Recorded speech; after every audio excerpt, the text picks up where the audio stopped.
Hello. जी sir.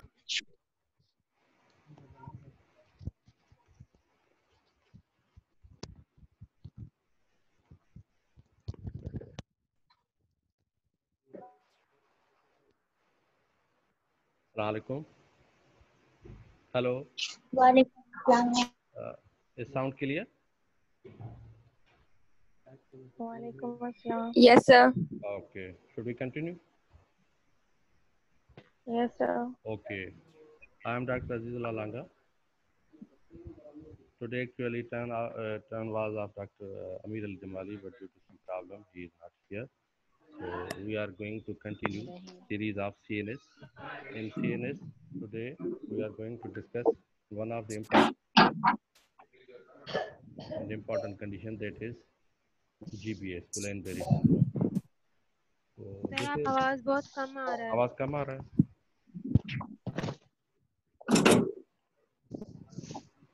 अब आवाज जी sir कम आ रहा है। अभी अभी हेलो, अभी सही है आवाज? यस सर सही है। Okay okay okay. Yes So sir अब सही है। ठीक है, ओके। तो जी सर। ठीक है, तो जो Guillain-Barré syndrome, one of important condition and one of the important differential diagnosis of acute flaccid paralysis.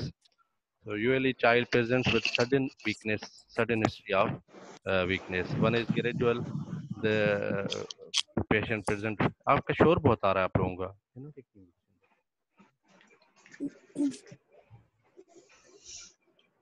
Sir आप सबके माइक म्यूट कर दें।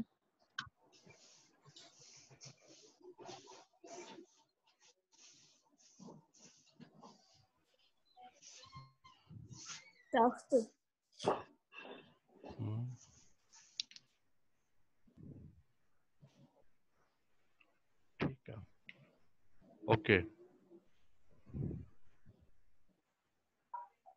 अच्छा यार, चलिए वर्बी और करना चाहिए नहीं। So, child usually present with sudden weakness. अब इसमें अगर weakness हिस्ट्री आप लेते हैं कि सिंस बर्थ है या हिस्ट्री ऑफ ईयर्स है, तो डिफरेंशियल डायग्नोसिस चेंज हो जाती है। आप मायोपैथीज हैं, डिस्ट्रॉफीज हैं, वो सस्पेक्ट कर रहे होते हैं। लेकिन सडन आए तो sudden weakness of any illness is acute flaccid paralysis. उसमें टॉप पे कंसर्न क्या होता है हम कि कहीं पेशेंट को पोलियो तो नहीं है। So polio, second is Guillain-Barré syndrome, and other is transverse colitis. So these three conditions usually present acute and suddenly. So today we are going to discuss about the Guillain-Barré syndrome. Next.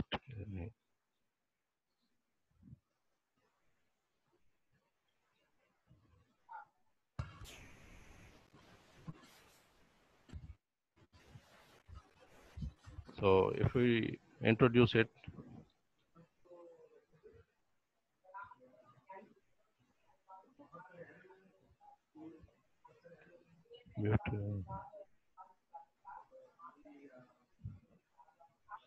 Guillain-Barré syndrome is the most common cause of acute flaccid paralysis.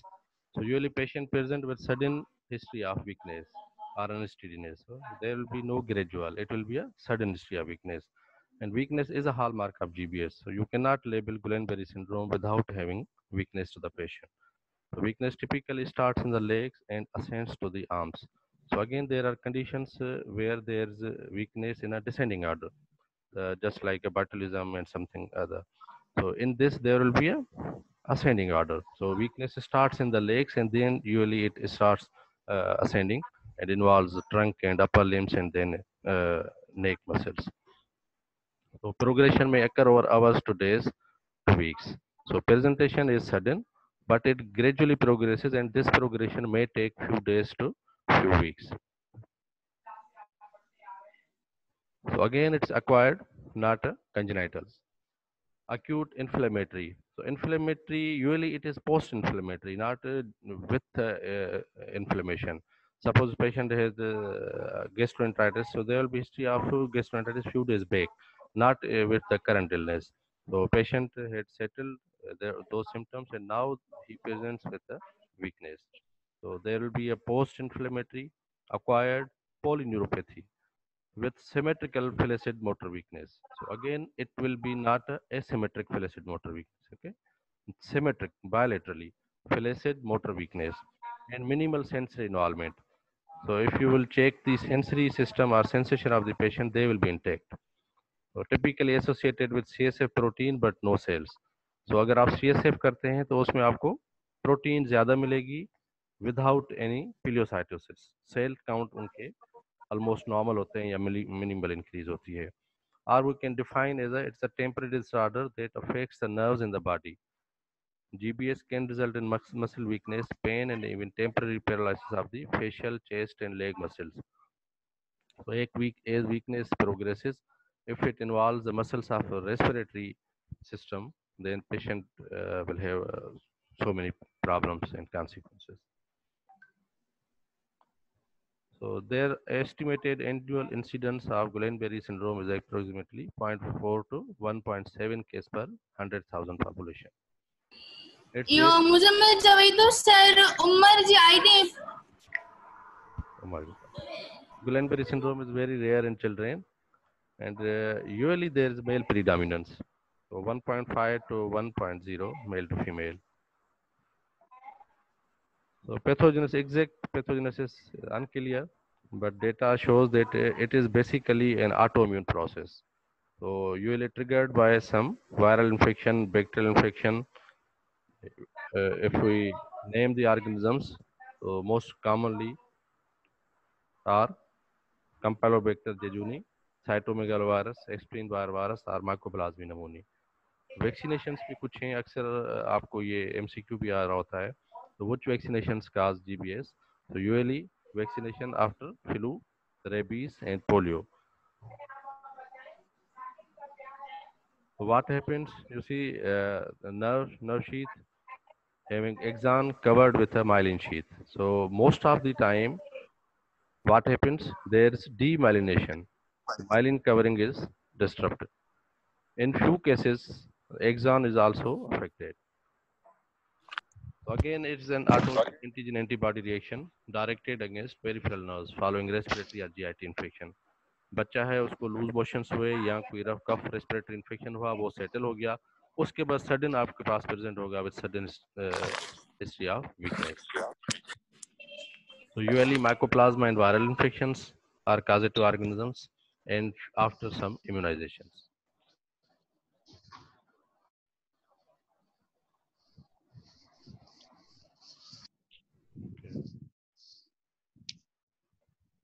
There are, if we divide it on a symptomatic basis, so clinically there are three stages. One is the progressive phase where symptoms are progressing. Initially, few children present with this pain in lower limbs, followed by paresthesia, numbness, then sudden weakness. And then there is a plateau where signs and symptoms persist for some time. Then there is a recovery phase. So if we divide it or ask about the what are the stages of Guillain-Barré syndrome, then there are three stages. So main how patient will present. So weakness is the hallmark. So weakness on both sides of the body may develop with numbness that starts in the leg and progresses into the trunk and moves upward to arms. So weakness will start in the lower limbs. Then it involves trunk, upper limb muscles, then respiratory. So muscles that are controlled by nerves in the head may be involved. Muscle weakness near the involved nerves can be most prominent sign. So जो muscle nerve involved होगी उसके जो supplying muscles हैं they will be most affected. What happens to deep tendon reflexes? They are most of the time decreased, and in few cases they are totally absent. So people can have weakness of facial muscles and some muscles in the throat. So if we ask about what are the main clinical features, so main clinical features are the weakness associated with some kind paresthesia, numbness, and it is usually in ascending order, and it's symmetrical, both limbs, not asymmetrical. So some may have respiratory failure. Again, it depends upon the condition of patient. Usually, most of the patients have a gradual onset. First, they involve lower limbs, then gradually it ascends, and it stops ascending. Few patients usually land with severe complications, at the onset they develop all the muscle weakness.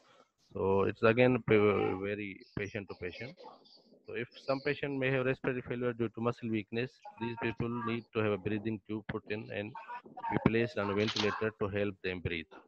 So actually we are worried about the respiratory problem.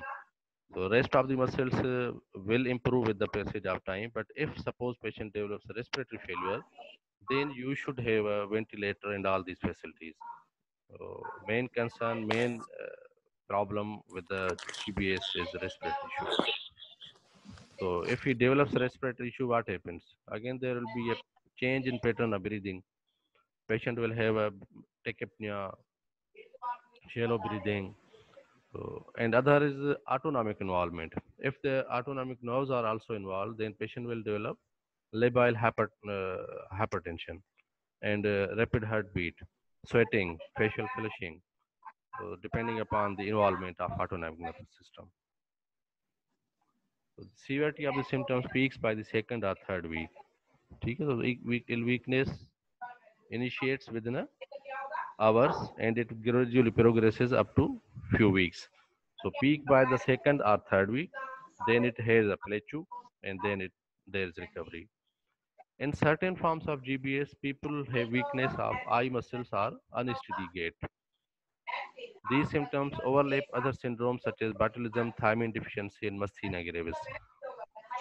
So as we earlier discussed, it is basically the ascending paralysis. So here, how patient will present with a sudden weakness of eye muscles and gait problem. So you will be confused, patients.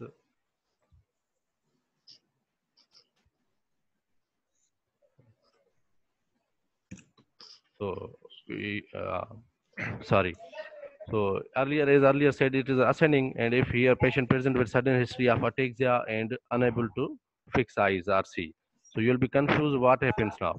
So there are some forms. Usually this is the term what's called, it's Miller-Fisher variant. So there are exceptions. Majority will have a typical sign symptoms, but few patients can have a change in as sensory system is totally intact, but in few patients there will be sensory system involvement. So again, there are differential diagnosis of acute flaccid paralysis. So top on the list will be polio. Second is transverse myelitis. Then again, after some intramuscular injectable injections, patient develop traumatic neuritis. So rare causes are myasthenia, tumor, polyneuropathy. So how will you differentiate clinically? So if in what happens in polio, usually they have fever at onset, but in GBS, patient has no fever now. In past 1 or 2 week back, they had a fever, but now they will be febrile. So transverse myelitis, you sometimes get fever, sometimes not. In traumatic neuritis, usually they go to doctor where or hospital where they get injections. So क्यों गए होंगे? Because of some illness.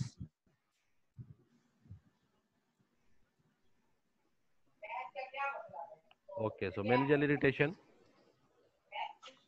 in polio, yes, you can get. In GBS, no, because it is a lower motor neuron disease, not upper motor neuron disease. In transverse myelitis, again, there will be no meningeal irritation. In traumatic neuritis, no. Muscle pain, in polio, it's severe, but in GBS, it is variable. Paralysis, polio में क्या होगी? Asymmetric. So usually this is important differential diagnosis, and in GBS, asymmetric. So asymmetric polio, symmetric paralysis is GBS. Progression of paralysis, again in polio it is 3 to 4 days. Here it may take few weeks. Residual paralysis, yes, in polio there is definite paralysis, residual damage, but in GBS most of the patients gradually recover. Paresthesia are rare in polio, while they are frequent in Guillain-Barré syndrome. Sensory system is intact in polio. Also, in most of the time, it is intact in GBS, where few patients may have disrupted pain sensation. Tendon reflexes again diminished or absent in polio, and they are diminished or maybe not absent, diminished and return in a few days. CSF करते हैं तो what will show it? WBC high, protein normal in polio, while WBC normal and protein increase in GBS.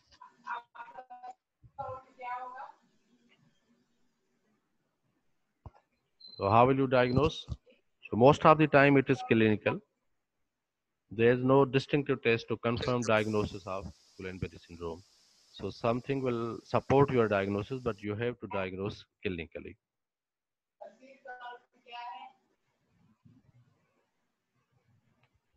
Investigations, अगर हम कराना चाहें तो what are the investigations? Important is lumbar puncture CSF.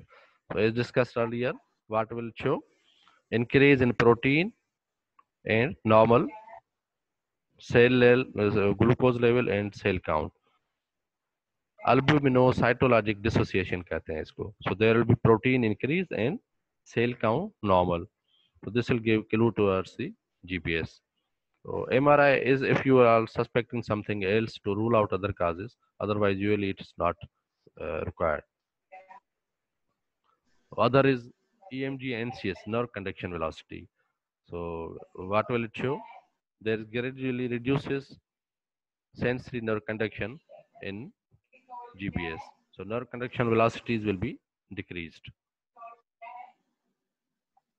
Serum creatinine kinase, it may be mildly elevated. कुछ test हैं दो तीन ये anti ganglioside antibodies. Again, there are subtypes of GBS in which these two antibodies are raised. Just you know the names. And serologic testing for Campylobacter and Helicobacter infection if you are suspecting these infections. Okay, now you have diagnosed the case of Guillain-Barré syndrome. How will you manage? Again, ABC. First, you have to stabilize the patient regardless of the diagnosis. So, patient should be hospitalized. Must be monitored to prevent respiratory failure, respiratory arrest.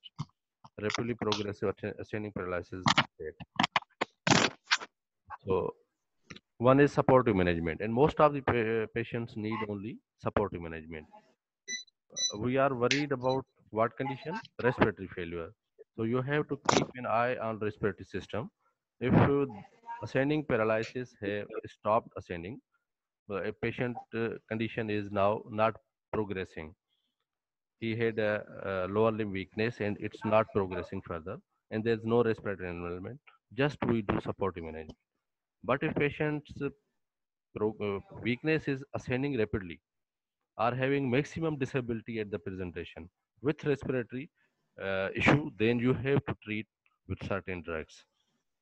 So general supportive management again is monitoring. Yes, if he is not taking orally, put an NG tube, nursing care, bladder bowel care, posture change. Specific therapy. In specific therapy, what we have first is intravenous immunoglobulin. Intravenous immunoglobulin, usually there are two types of treatments. One is for 2 days and one is for 5 days. So if you want to give in 2 days, then dose is 1 gram per kg. And if you want to give it over a period of 5 days, then 400 milligram per kg per day. Second is plasma therapy. So usually if child weight is less and age is less, then we prefer immunoglobulin. If patient's weight is more and age is more, then we prefer plasma therapy. Why? Because immunoglobulins are costly. So if you suppose 10 kg baby of 1 year old, it will need 10 gram of the immunoglobulin. So 10 gram, 2.5 gram costs almost 15 to 20,000. So it will be in lakhs. So if child is older, more 5 year or elder, he will need more, and therapy will cost lakhs. So we prefer plasma therapy. So what happens in plasma therapy?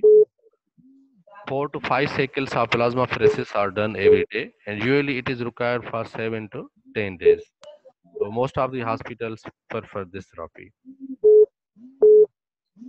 What could be the potential complications of plasma therapy? Autonomic instability, hypercalcemia, and bleeding due to depletion of clotting factors. The results of plasmapheresis and intravenous immunoglobulin are similar, with possibly fewer side effects with intravenous immunoglobulin. So in past, steroids were also given, but now there's no recommendation of steroids. So artificial ventilation, mechanical ventilation. So usually it is required for respiratory paralysis. 10 to 20% of children require assisted ventilation. Kindly mute your phone. A newly diagnosed patient should have forced vital capacity, negative respiratory function, vitals are measured every 6 hours. So if you are monitoring vitals, what will you see?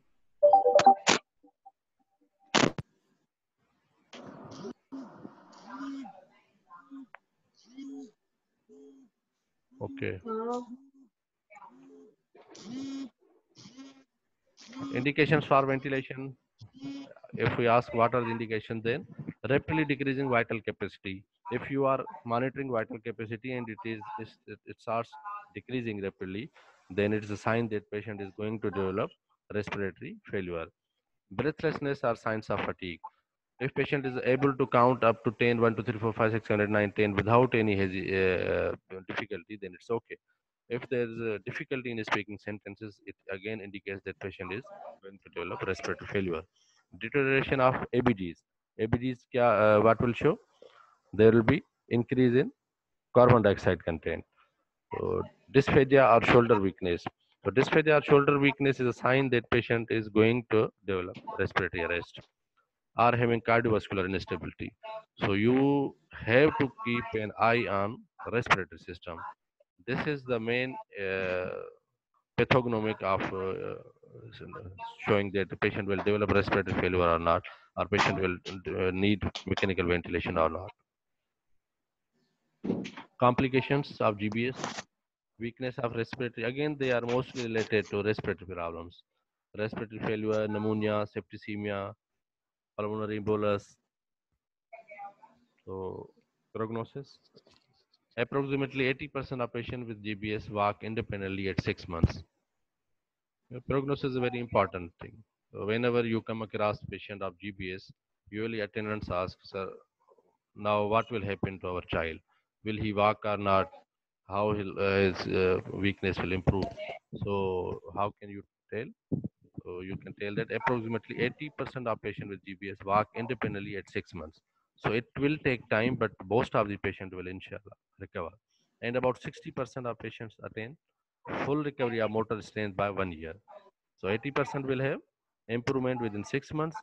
And if few who have still weakness, 60% or more will again recover in the next 6 months. So recovery in approximately 5 to 10% of patients with GBS is prolonged over the period of several months or years.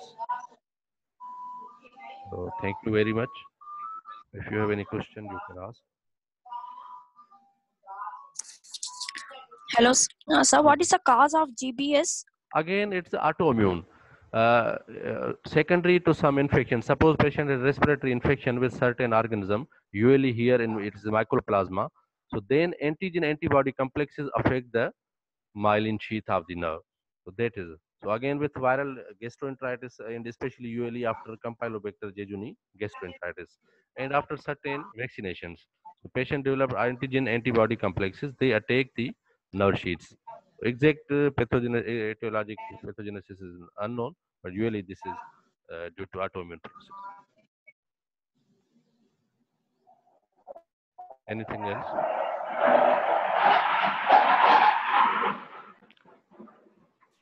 Hello. Sir, what is the importance of GPS? What is the importance of? Sir, GPS. GPS, GBS. GBS.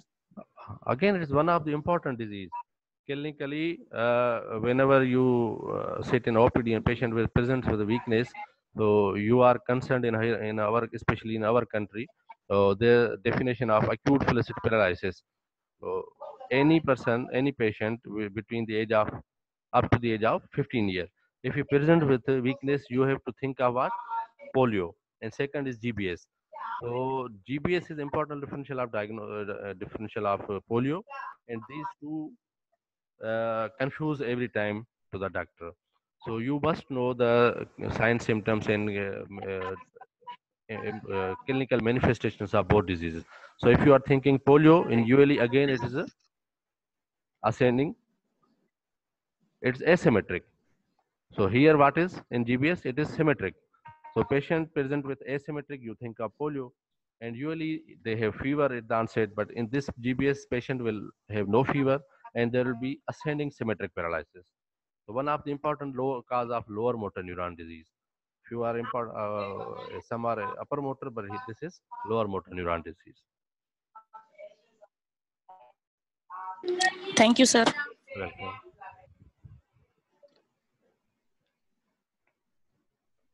Should we stop?